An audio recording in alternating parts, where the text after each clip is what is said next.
Hello, welcome to another episode of Namtaro Talks.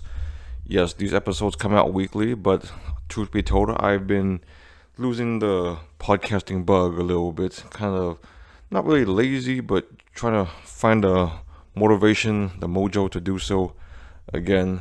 Well, I still have topics to talk about, and this one I'm going to do slightly different. Well, there's not as many notes, so I'm just going to talk off the top of the dome. But before I get into the topic, let me just make a couple addendums from a few previous episodes.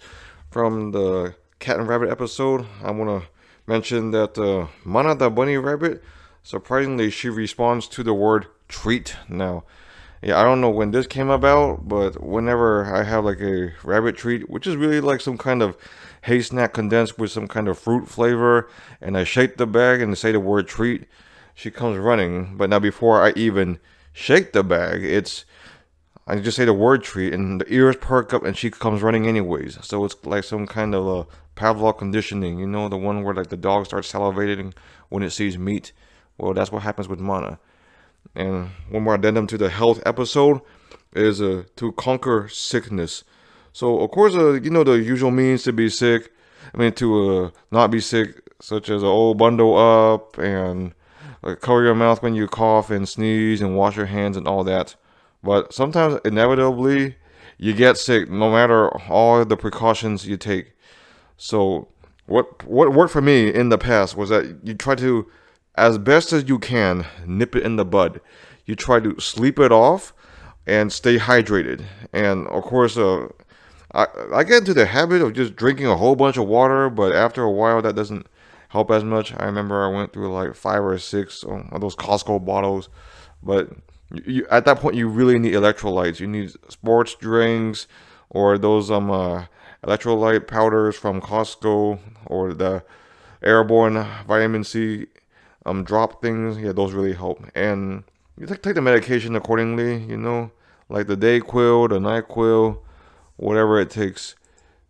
And if you're kind of like traditionalist, maybe some Eastern medicine, but take it at your own discretion and do your due diligence on that. Like the right herbs and whatnot. And of course, no one likes a sore throat. So personally, what works for me is honey and lemon tea or ginger. Oh, ginger really helps for sure.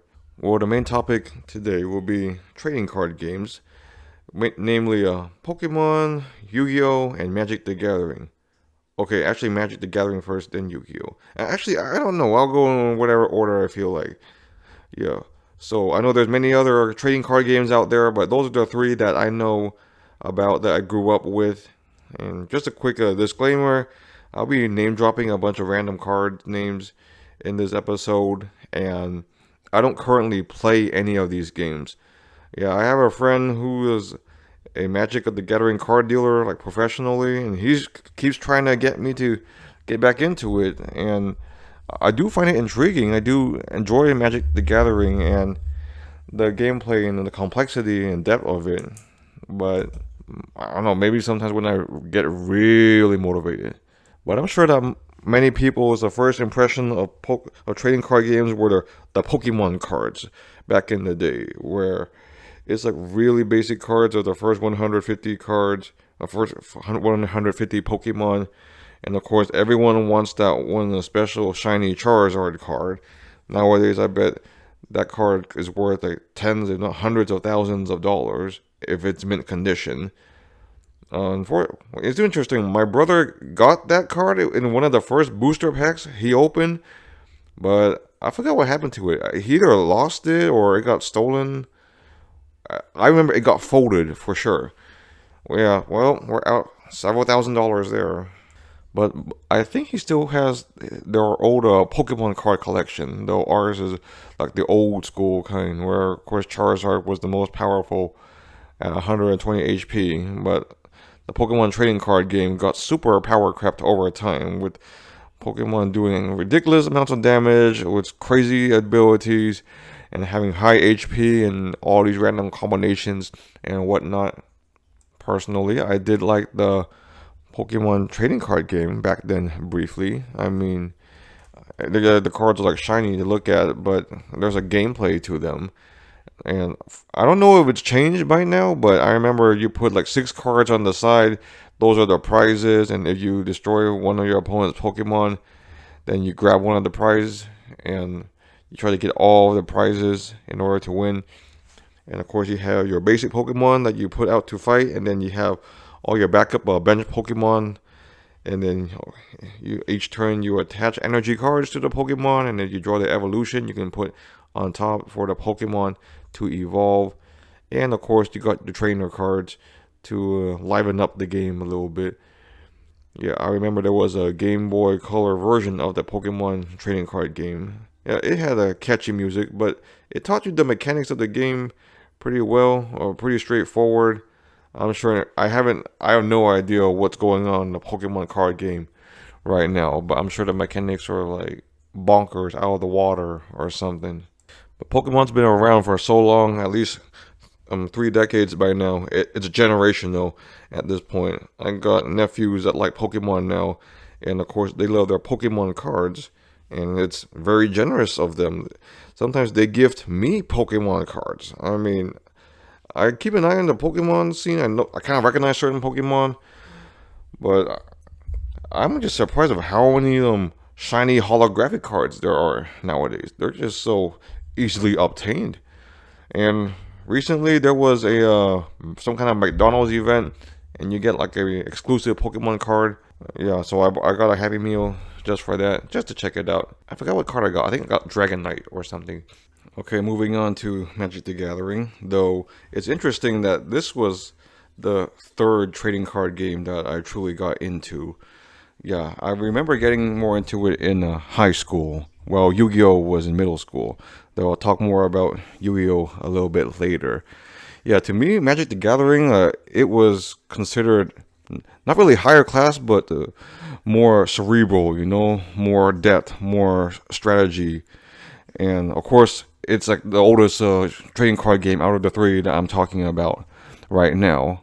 Yeah, so of course, my not really a group of friends, but like the peers, like mainly guys, like they played Yu-Gi-Oh and Magic, but a fair amount of them played both. So whenever there was a Magic the Gathering game going on, I would watch, but I had no idea what the heck was going on.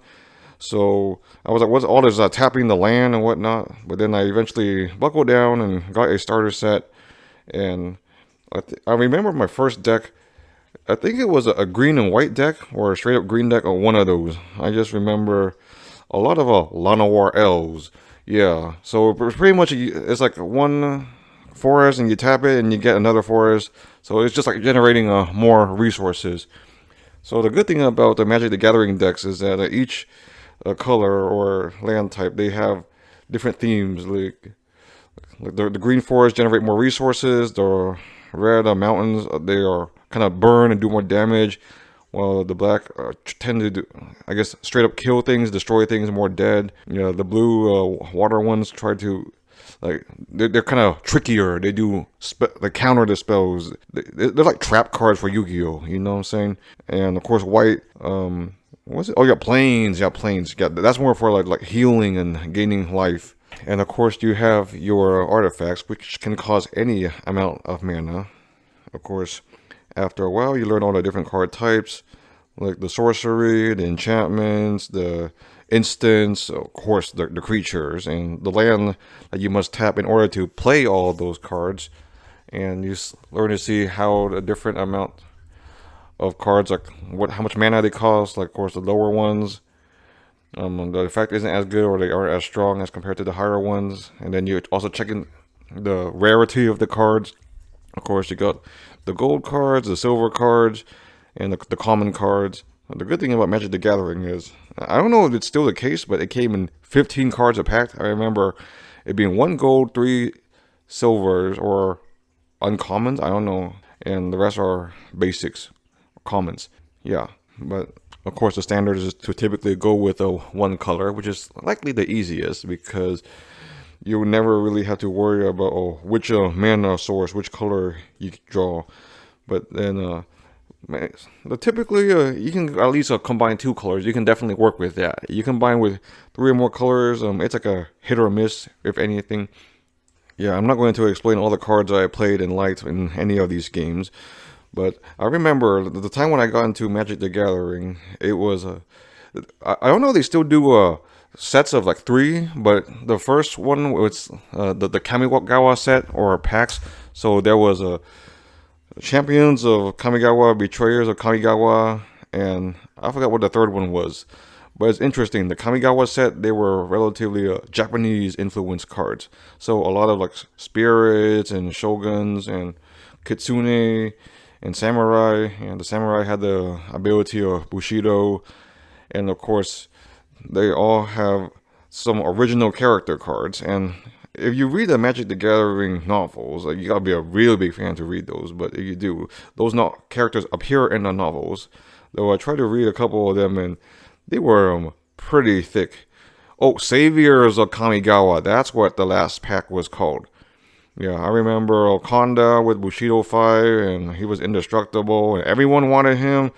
And of course, Toshiro Umezawa. But then everyone wants a Toshiro's sword, like Umezawa's Jite. Oh, no, that was an OP card. Personally, I like the card of Michiko Kanda. It's like one of the few female characters in it. Oh, yeah. Kitsune, those little fox creatures, you know what I'm saying? Yeah, not always directly related to Kamigawa, but I remember one artifact that I particularly liked was the Loxodon Warhammer. Of course, with Loxodon, it's anything with an elephant. And I remember you gave like the creature quite a power boost, and it also gave him a trample. So like you block it, it still does like some extra damage that gets through. Yeah, that's the best way to describe it. Yeah, a couple other cards I liked was Thorn Elemental and Plasma Elemental. Of course, they deal unblockable damage or they can't be blocked. And of course, they had epic cards, which my friend who is a huge Magic the Gathering fan, he knows more about it than I do. They're kind of like troll cards. So you play the epic card, then you just have that effect going on for the rest of the game. So you can't play any more cards, but that effect is pretty OP. So you gotta pretty much bank on winning the strategy based on that card. So I remember there was one card called Endless Swarm. So it's like a certain amount of creatures come out, and then more creatures come out, and eventually you have too many creatures that come out that your opponent can't like fight and defend against all of them. Personally, one of my favorite cards was Sarah Angel. Yeah, that is a classic card, and there's been about so many different reprintings of her. It's a basic card with it's a white card, of course, with it being an angel. But with flying and vigilance, the good thing about flying cards is that only like other flying creatures can like block flying creatures. So, it kind of relates to real life, like if a bird attacks you, you can't like attack the bird back if it flies away from you. And of course, vigilance, that's always a good effect, because if in Magic the Gathering, if you attack, you gotta tap it, which is you turn it sideways. But if it's tapped during your opponent's turn, you can't use that same card that attacked before to defend yourself. But vigilance, you can attack without having to tap. So you can attack on your turn and defend on your turn. So it's much more versatile. Yeah, which takes me to a whole bunch of other effects that all these cards had, like, of course, Death Touch, Life Link, Trample. You already know about flying. First Strike, Haste, and of course, after the three Kamigawa sets, they went into Ravnica. So Ravnica, I believe the story behind it, there were 10 guilds, and each guild was a different combination of colors. Like, for example, Demir was black and blue, and Rakdos was black and red. Yeah. And of course, I had like a green and white bias, so I had this card called Tolsmir Wolfblood, and then whenever you tap him, like he can make a wolf token called Voja. And personally, I think my favorite guild was called Demir for sure, like the black, white. No, black and blue. So it's like you're kind of tricky, but you're destructive at the same time. One of my favorite cards at the time was a Demir Doppelganger.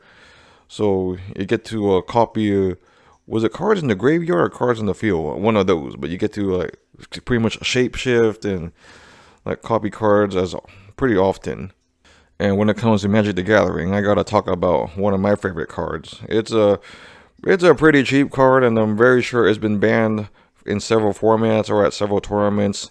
I like this card so much, I bought it myself a few years later because, unfortunately, when you play trading card games and you bring the cards to school, they are very susceptible to be stolen. I had like at least 2 decks of Yu-Gi-Oh! And/or Magic stolen from me.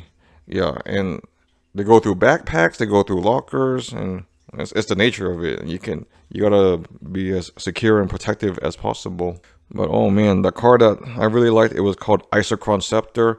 So you pretty much attach a 2 mana or less cost worth card to it, and you can just pretty much like tap it and use that card whenever you want, really. But there are many good 2 mana cards, like a Boomerang, where it just sends cards back to your opponent's hand, or a Counterspell.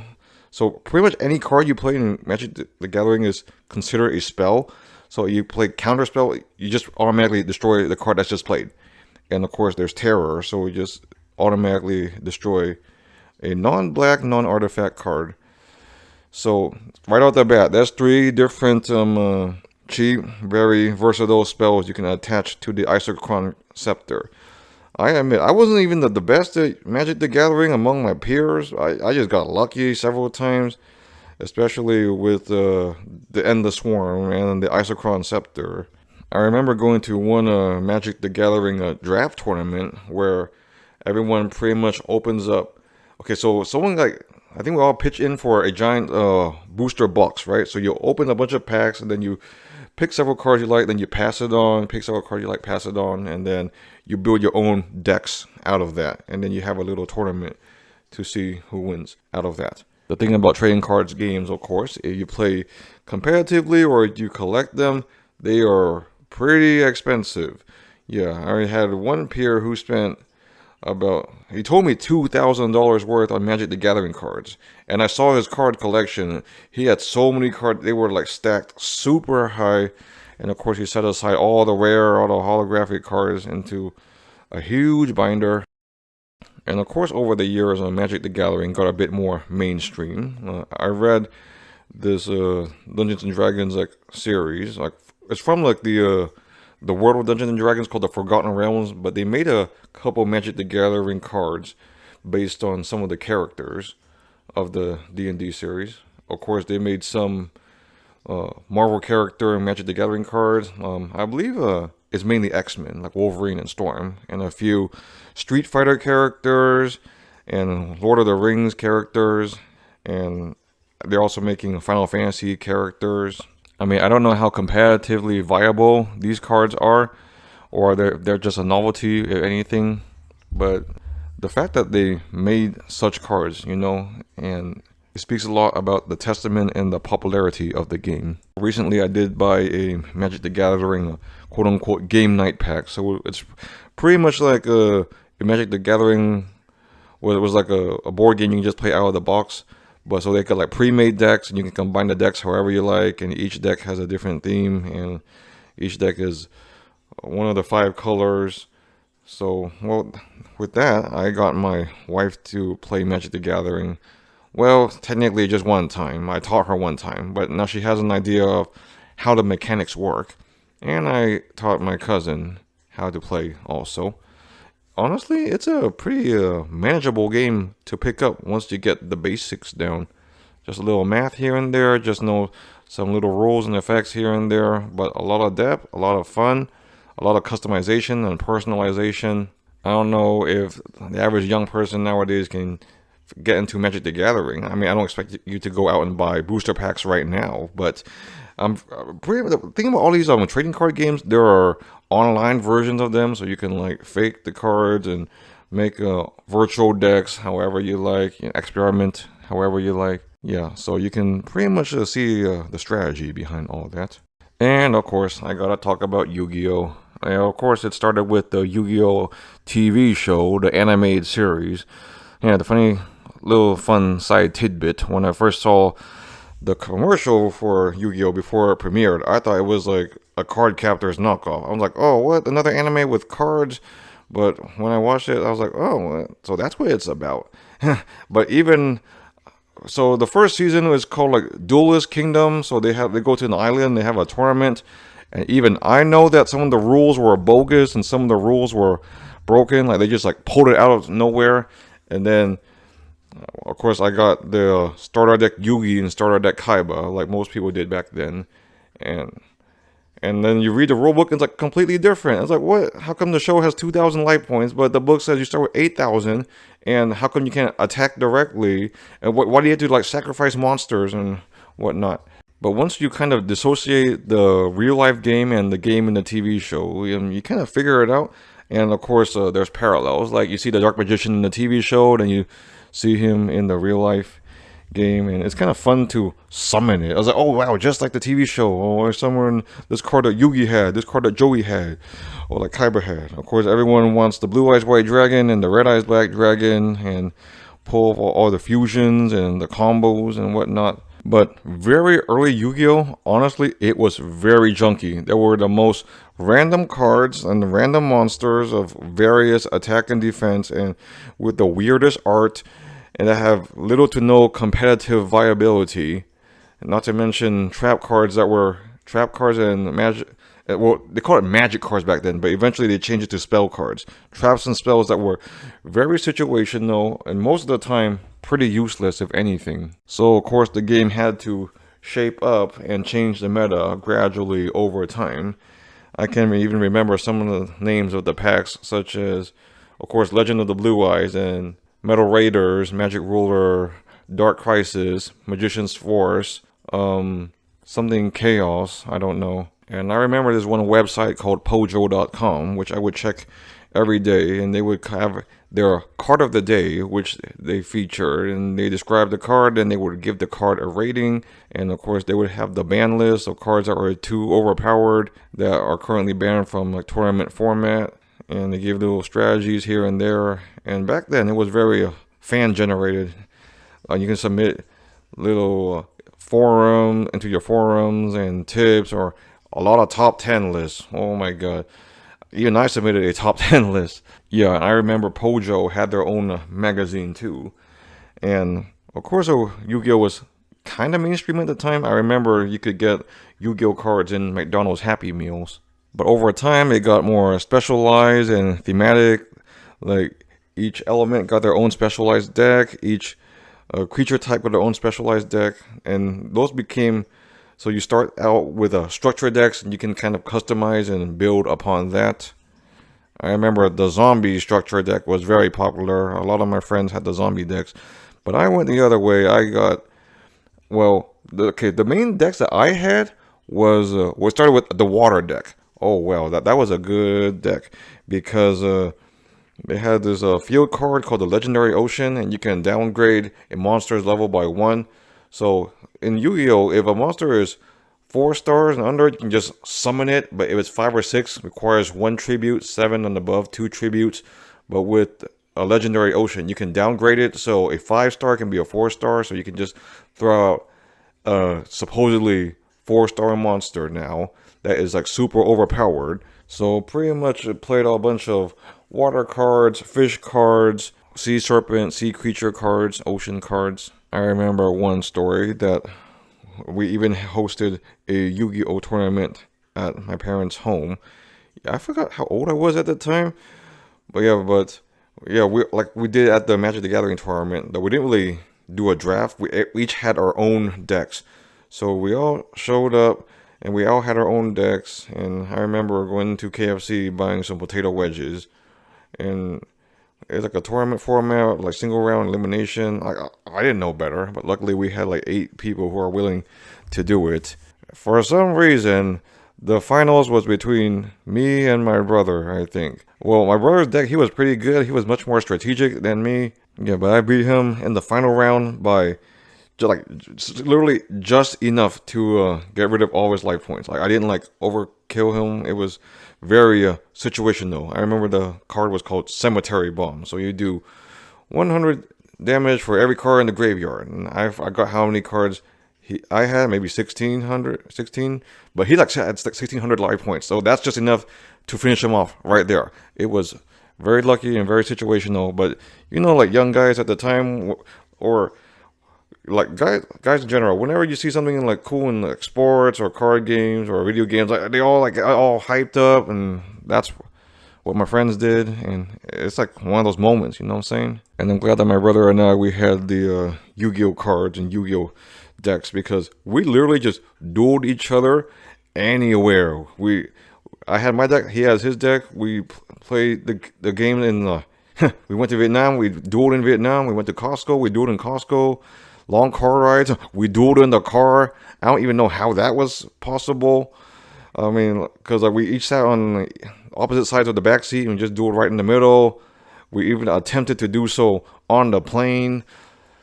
And of course, several cousins were into Yu-Gi-Oh too. So we had like the 2-on-2 fights, and we had giant like free-for-all battles where like 5 people were dueling at each other, which was ridiculous because you can kind of tell who's teaming up, who's going for who, and it's kind of unfair sometimes. But hey, we were kids, Well, I guess teenagers really, but we made it work. And oh my God, a lot of Christmas money, Lunar New Year money was spent on booster packs and single cards and going to card shops or those like Asian gift shops and like the stores at the mall. Yeah, I know that money could have been better off saved or invested or something, but hey, blame Konami and Wizards of the Coast for that. 2 other card subtypes that I tried was Magicians for sure, though it was more based on a Magician structure deck, which was heavily based dependent on spell counters. So every time you play a spell card, like certain cards can take on counters, and then you use the counters for other effects like draw cards or summon monsters or destroy monsters. But honestly, that was not the best subtype. I mean archetype. That's the thing about Yu-Gi-Oh! Over the years, certain archetypes rise and fall. They work the hand more, they work the graveyard more. You remove from play more, and of course you get the usual summons like the fusions, eventually the rituals. But they got some weird summons later too, like Synchro, Xyz, Link, and I still have no idea what pendulum summoning is. I watched 2 videos about it and I still don't understand. And I'll never pendulum summon anything in my life. Though one deck that I was particularly proud of was the stall and burn deck. So you stall by you activate cards where your opponent's monsters can't really attack you because like, if they're too strong or like their level is too high.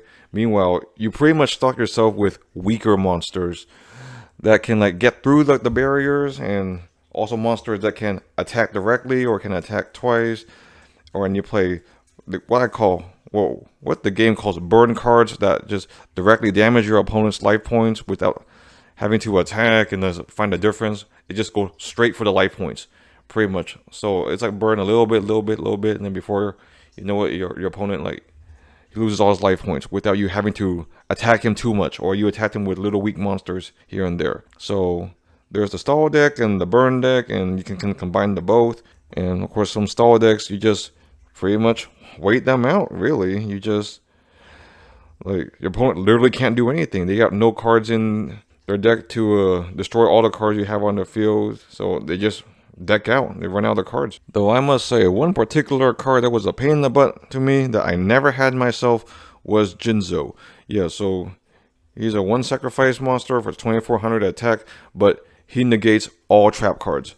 So the only way to like destroy him is with a magic card or you attack him, but he's pretty powerful to begin with. And back then, the traps were still pretty prominent.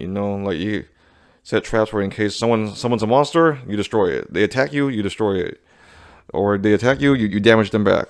Or like your traps were the life and blood, and so you were very suspicious of literally anything you did. So maybe you can do a fake move to trigger a trap in order to do the real move later. But nowadays, honestly, I don't play anymore.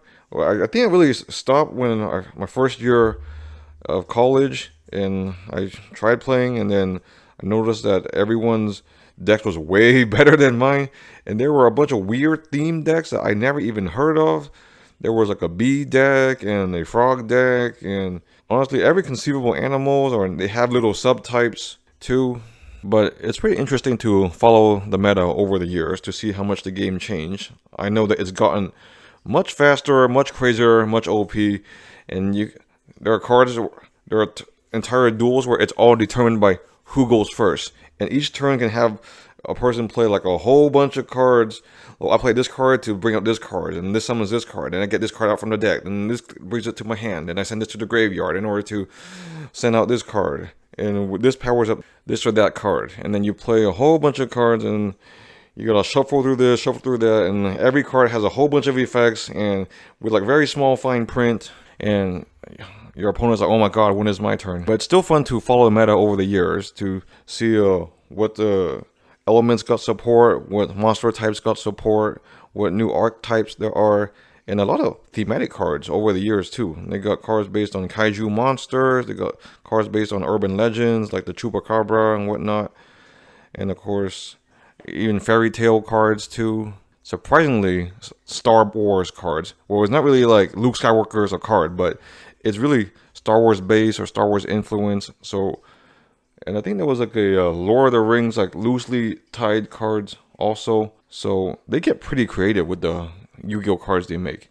Not to mention like the names are funky, the art is unique. But regardless, I am glad that I had the opportunity to play these trading card games at some point in my life. Well, especially during my childhood and adolescence, because honestly, it's a very social experience. You know, your friends play them, you play against them, you trade with them, you talk about it, and then of course it's a bit consumer. You gotta buy the cards and a little bit of loot boxy. You gotta hope you get the right cards, or you can buy the single cards. But of course, as a youth, your income is very limited.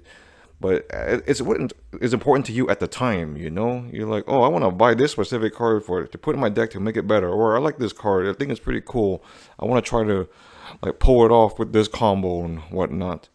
Yeah, I'll admit, a lot of the art in the card looks pretty cool. And not to mention, you got to learn the rules and you got to learn how this strategy, this combo interplay with one another and how it goes against this or that situation and what are the odds of this or that happening.